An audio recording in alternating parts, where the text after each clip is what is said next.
Channel को subscribe करें और अपकमिंग वीडियोस के नोटिफिकेशन पाने के लिए बेल आइकन को ज़रूर प्रेस करें। Hello friends, welcome to my channel smart study.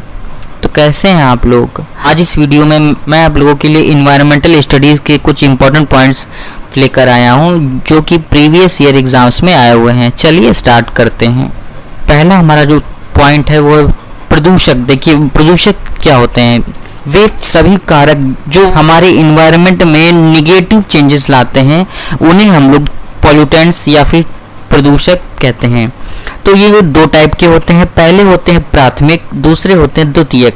प्राथमिक प्रदूषक होते हैं मूल रूप से पाए जाते हैं, जैसे कि sulphur dioxide, nitrogen dioxide, nitrogen oxide, carbon dioxide, carbon monoxide और हाइड्रोजन। ये सब प्राइमरी पोल्यूटेंट्स हैं। और द्वितीयक क्या होते हैं? ये प्रदूषक हैं जो कि प्राथमिक प्रदूषक के मिलने से बनते हैं। इसमें पहला हमारा है स्मोग और दूसरा हमारा है पैन। चलिए हम लोग देखते हैं कि स्मोग और पैन क्या होते हैं। देखिए, स्मोग जो होता है वो स्मोक प्लस फॉग का मिक्सचर होता है और इसमें क्या क्या होता है? इसमें ओजोन होती है, पैन होता है और नाइट्रोजन के डाइऑक्साइड होते हैं। स्मोक को ही हम लोग भूरी वायु कहते हैं, ब्राउन एयर ही कहते हैं। पैन क्या होता है? पैन जो होता है वो पैरा एसिटिल नाइट्रेट इसका फॉर्म होता है। ये भी एक सेकेंडरी पोल्यूटेंट है। जो वायु होती है वो एक मिक्सचर है, एक मिश्र है। तो उसमें नाइट्रोजन जो होती है वो 78.09% होती है। जो ऑक्सीजन होती है वो 21% होती है। जो आर्गन हमारी होती है वो 0.9%। कार्बन डाइऑक्साइड जो होती है वो होती है 0.03%। उसके बाद में हम लोग जानते हैं वायु प्रदूषक जो होते हैं कण के आधार पर कितने टाइप के होते हैं? 3 टाइप के होते हैं। पहला होता है प्राकृतिक, वोल्केनो इरप्शन से निकलते हैं, यानी जो ज्वालामुखी होते हैं उसके उद्गार से जो निकलता है वो भी प्राकृतिक वायु प्रदूषक होता है। दूसरे होते हैं पर्टिकुलेट मैटर या फिर कणिकी पदार्थ। ये क्या होते हैं? ये हवा में ठोस और तरल जो कण होते हैं जो लटके रहते हैं उन्हें हम लोग कहते हैं कणिकी पदार्थ या फिर पीएम या फिर इनको बोलते हैं एरोसॉल। तीसरे जो होते हैं चुके हैं प्राथमिक, जो हमारे वातावरण में मूल रूप से पाए जाते हैं, जैसे carbon dioxide, nitrogen oxide, nitrogen dioxide, carbon monoxide और हाइड्रोजन। इसके में हम लोग जानेंगे कि जो पीएम होता है यानी पर्टिकुलेट मैटर यानी कणिकी पदार्थ होता है, ये भी 2 टाइप का होता है हमारा। ये पहला होता है मेटालिक, दूसरा होता है नॉन मेटालिक। यानी पहले जो होते हैं वो मेटल के होते हैं और दूसरे जो होते हैं वे नॉन मेटल होते हैं। मेटल में कौन कौन से होते हैं? जैसे कि लेड हो गया, सीसा, ठीक, एल्यूमिनियम के कण हो गए, कॉपर के कण हो गए, आयरन के कण हो गए, जिंक के, कैडमियम के, ये सारे जो कण होते हैं मेटालिक पर्टिकुलेट मैटर है। ये दूसरा जो है वो है नॉन मेटालिक। इसमें आते हैं सिलिका और एस्बेस्टॉस। इसके बाद में हम लोग जानेंगे कि जो वायु प्रदूषक होते हैं इनके इफेक्ट क्या होते हैं और इनसे इनके सोर्सेस क्या हैं, इनसे कौन कौन सी बीमारियां होती हैं। पहला हमारा है कैडमियम। यह एक जहर होता है। इससे इटाई नामक रोग हो जाता है। इटाई रोग में क्या होता है? इसमें हृदय रोग हो जाता है और बीपी की दिक्कत हो जाती है। दूसरा है हमारा सिलिका। जो होते हैं पत्थर काटने से संबंधित होते हैं, उन मजदूरों में टीबी हो जाती है और इस रोग को बोलते हैं सिलिकोसिस। तीसरा है हमारा एस्बेस्टॉस। एस्बेस्टॉस से कौन सा रोग होता है? एस्बेस्टोसिस। फिर होता है कॉटन, यानी वायु में अगर कॉटन यानी रुई के जो कण है वो अधिक हो जाते हैं तो उससे भी बिस्नोसिस नामक रोग होता है। फिर है हमारा कोल। जो वायु में कोयले के पार्टिकल ज़्यादा हो जाए तो उससे ब्लैक लंग डिजीज हो जाती है। मुख्यतः कोयले की खदान में काम करने वालों को यह ब्लैक लंग डिजीज हो जाती है। फिर है हमारी carbon monoxide, CO। Carbon monoxide जो गैस है ये हमारे जो ऑटोमोबाइल्स होते हैं, जो वाहन होते हैं, उनसे 50% निकलती है और कार्बन मोनोऑक्साइड को ही दम घोटू गैस कहते हैं। क्यों? क्योंकि इसकी जो कार्बन होता है ये हमारे ब्लड में जो हीमोग्लोबिन होता है उसको बाइंड करके ऑक्सीजन का बॉन्ड होता है उसको तोड़ देता है, इसलिए इससे दम घोट कर व्यक्ति की मौत हो जाती है। इसीलिए इसे दम घोटू गैस कहते हैं। फिर है हमारी कार्बन डाइऑक्साइड। देखिए कार्बन डाइऑक्साइड जो है वो ग्रीन हाउस इफेक्ट जो है उसके लिए मुख्यतः जिम्मेदार है, ग्लोबल वार्मिंग के लिए जिम्मेदार है, और एसिड रेन में भी कार्बन डाइऑक्साइड जो है वो मुख्य रूप से वो पाई जाती है। उसके बाद में है हमारी सल्फर डाइऑक्साइड SO2। SO2 जो है वो ईंधन के जलने से और ईंटों से, जो हमारे पुराने जो ईंट हो जाते हैं उनसे लाल लाल जो पाउडर टाइप का निकलता है उसमें भी SO2 गैस ही होती है। और SO2 गैस में बड़े अंडे की बदबू आती है और इसे हम क्रैकिंग गैस भी कहते हैं, क्योंकि यह ईंटों के टूटने से भी यह गैस निकलती है।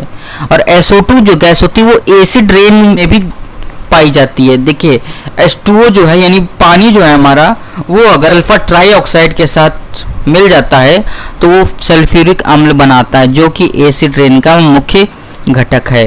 उसके बाद में हमारी जो गैस है वो है हाइड्रोजन डाइसल्फाइड। हाइड्रोजन डाइसल्फाइड जो है वो हमारे भी मस्तिष्क को प्रभावित करती है। हमारी है नाइट्रोजन डाइऑक्साइड और या फिर नाइट्रोजन के ऑक्साइड।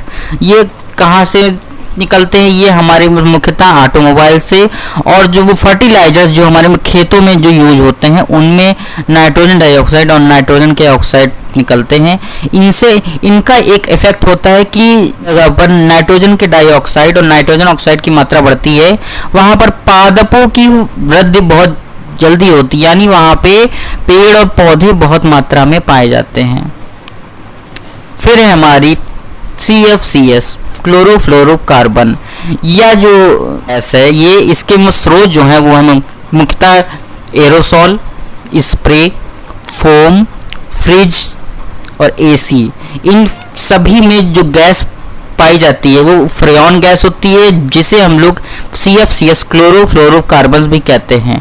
और यही जो गैस है जो ओजोन परत के क्षय के लिए जिम्मेदार है। इसी गैस के कारण जो है वो ओजोन जो लेयर होती है क्षय हो रहा है। इसका जो क्लोरीन जो मॉलिक्यूल होता है वो ऑक्सीजन के साथ जो हमारी जो ओजोन लेयर के ऑक्सीजन को तोड़ देती है और इससे ओजोन लेयर में क्षय हो जाता है, ओजोन लेयर में छेद हो जाता है।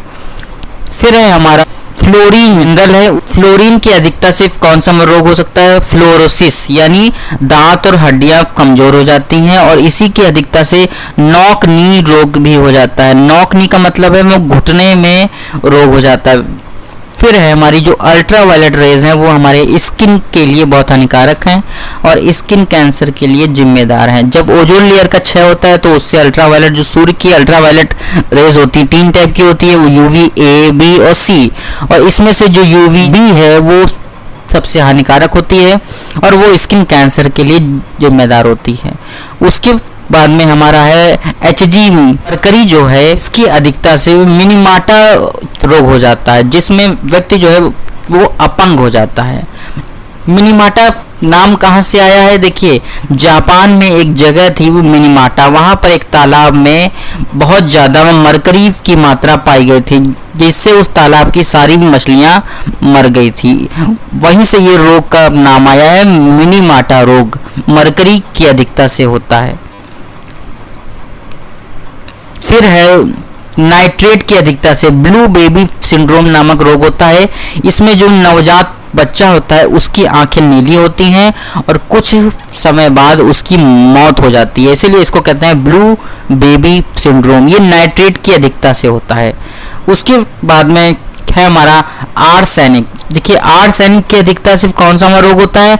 ब्लैक फुट हो जाता है हमारा। और आर्सेनिक जो पोल्यूशन है वो हमारे भारत देश में सर्वाधिक किस राज्य में पाया जाता है? वो पश्चिम बंगाल में सर्वाधिक है। फिर है हमारी एसिड रेन। देखिए एसिड रेन की खोज में किसने की थी? रॉबर्ट स्मिथ ने 1972 में। वे 1972 में वो स्वीडन में बगीचे बैठकर चाय पी रहे थे और तभी उन्होंने एसिड रेन की खोज की। देखिए एसिड रेन का कंसंट्रेशन क्या होता है? वाटर और सल्फर डाइऑक्साइड या सल्फर ट्राईऑक्साइड मिलकर सल्फ्यूरिक अम्ल बनाते हैं। वाटर और नाइट्रोजन डाइऑक्साइड मिलकर नाइट्रिक अम्ल बनाते हैं। सल्फ्यूरिक अम्ल और नाइट्रिक अम्ल जो होते हैं वो एसिड रेन के मुख्य कंपोनेंट हैं। एसिड रेन का पीएच जो होता है वो 5.6 से कम होता है। जो हमारा ताजमहल है इसका जो पीला रंग है वो एसिड रेन के कारण ही होता है। थोड़ा रिफाइनरी के नज़दीक होने के कारण यहाँ पर एसिड रेन बहुत ज़्यादा होती है, इसीलिए ताजमहल का रंग पीला होता जा रहा है। इस इंसिडेंट को हम लोग कहते हैं स्टोन लेप्रेसी। सबसे ज्यादा सर्वाधिक एसिड रेन कहाँ पर होती है? नॉर्वे में। ब्लडी रेन यानी खूनी जो बारिश होती है यानी लाल बारिश कहाँ होती है? इटली में। उसके बाद में आता है हमारा फ्लाई ऐश। देखिए फ्लाई ऐश क्या होता है? मतलब तापी संयंत्र हैं जो एटॉमिक सेंटर्स हैं और जो हमारे हाइड्रोलिटिक सेंटर्स हैं उनमें बिटुमिनस कोल जो कोयले का टाइप है उसको जलाने से फ्लाई ऐश जो होती है वो उत्पन्न होती है और इसकी अधिकता से लंग कैंसर हो सकता है। और फ्लाई ऐश का आजकल में यूज होने लगा है किस चीज में? ईंटों को बनाने में फ्लाई ऐश का यूज होता है। वायु प्रदूषण निवारण एक्ट लागू की गई इंडिया में 1981 में। फिर है हमारे वैकल्पिक ईंधन, यानी जो हमारे जो ईंधन है उनमें प्रदूषण कम करने के लिए कुछ वैकल्पिक ईंधनों का प्रयोग किया जाता है। उनमें प्रमुख है बायोडीजल यानी जैविक ईंधन। जैविक ईंधन जो होता है वो जट्रोफा से, गन्ना से, मक्का से, सूरजमुखी से और सोयाबीन आदि से बनता है। बायोगैस यानी गोबर गैस। गोबर गैस में मुख्यतः क्या क्या होता है? मीथेन जो होता है वो 55% होता है और कार्बन डाइऑक्साइड कितनी होती है? 35%। जो हमारी सीएनजी होती है कंप्रेस्ड नेचुरल गैस, इसमें 80 to 90% क्या होता है? मीथेन सर्वाधिक अच्छी होती है। फिर है हमारा एलपीजी लिक्विफाइड पेट्रोलियम गैस यानी घरेलू गैस, इसमें ब्यूटेन और प्रोपेन ये कंपोनेंट पाए जाते हैं। और एलपीजी गैस में रिसाव को पता लगाने के लिए हम एथिल मरकैप्टेन का यूज करते हैं। एथिल मरकैप्टेन की स्मेल से हम लोग यह पता लगाते हैं कि गैस में कहीं ना कहीं लीकेज है। उसके बाद में है हमारी नेचुरल गैस जिसे हम लोग सीएनजी ही कहते हैं। इसमें हम लोग जानते हैं 85% तक मीथेन होता है। उसके बाद में है हमारा गैसोहोल। किससे बनता है? गन्ने के रस से गैसोहोल बनता है और इसका यूज क्या है? इसको पेट्रोल में मिलाया जाता है ताकि ईंधन के जलने पर प्रदूषण जो हो वो कम हो। भविष्य का ईंधन किसको कहते हैं? हाइड्रोजन को, क्योंकि इससे प्रदूषण ना के बराबर होता है इसके जलने से। उसके बाद में हमारा जल की गुणवत्ता हम कैसे नापते हैं? देखिए जल की जो गुणवत्ता है वो 3 फैक्टर से नापी जाती है। पहला है बायोलॉजिकल ऑक्सीजन डिमांड, जिसे हम लोग बोलते हैं जैविक ऑक्सीजन की मांग। दूसरा है रासायनिक ऑक्सीजन की मांग। तीसरा है डिसॉल्व ऑक्सीजन यानी घुली हुई ऑक्सीजन।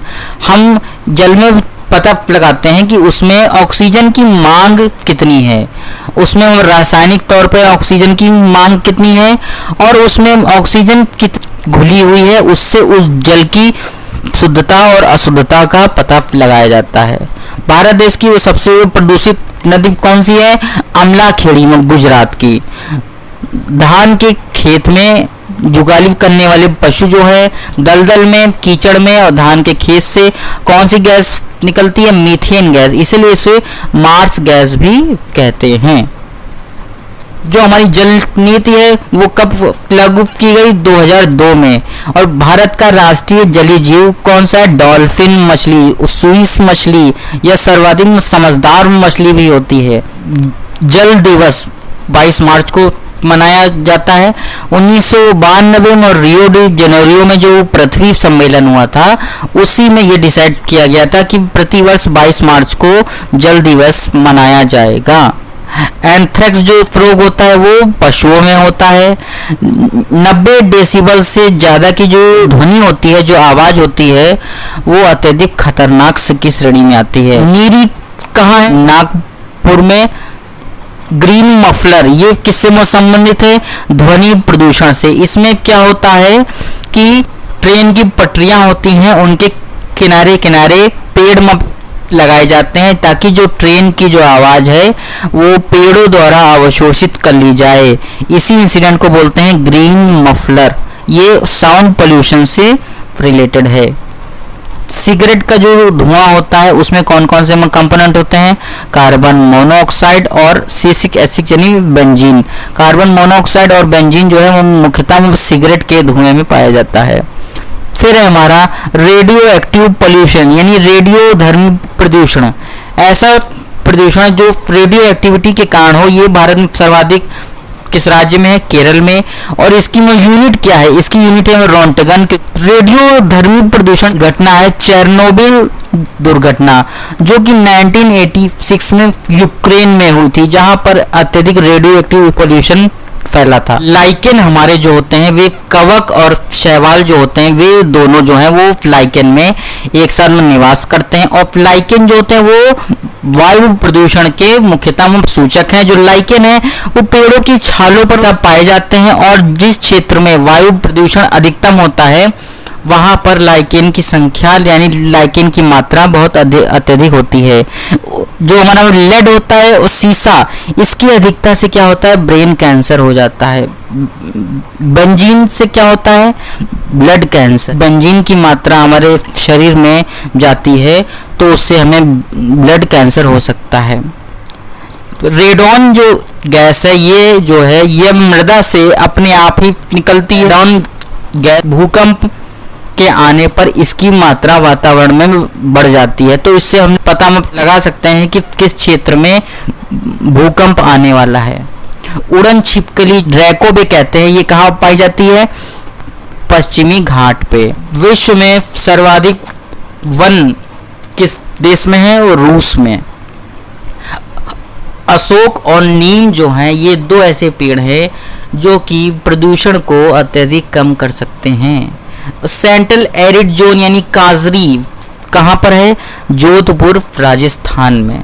जल में नाइट्रोजन और फास्फोरस का इंक्रीज होना क्या कहलाता है? सुपोषण या फिर यूट्रोफिकेशन इसे हम लोग बोलते हैं। हरित ईंधन यानी ग्रीन फ्यूल किसे कहते हैं? इथेनॉल या फिर गन्ने से हरित ईंधन बनता है।